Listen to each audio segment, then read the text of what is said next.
সোনাপুর নামে এক গ্রামে সব লোক খুব ভালোভাবেই থাকতো।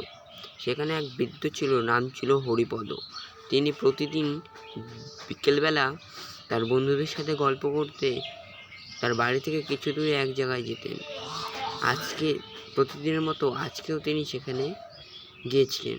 তিনি তার এক বন্ধুর সাথে গল্প করছিলেন।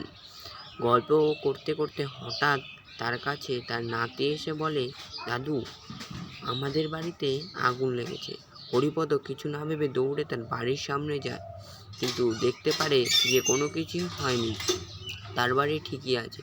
তাই সে রোদের মধ্যে হেঁটে হেঁটে আবার সেখানে আসছিল, কিন্তু সে এত রোদ সহ্য করতে না পেরে মাথা ঘুরিয়ে সেখানেই পড়ে যায়।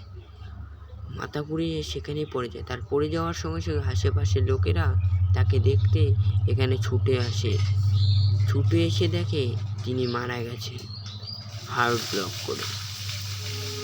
তার স্ত্রী তার এখানে দৌড়ে ছুটে আসে এবং কান্নায় ভেঙে পড়ে। এর জন্যই ছোট বাচ্চারা, তোমরা কখনো কারোর সাথে মিথ্যা কথা বলো না।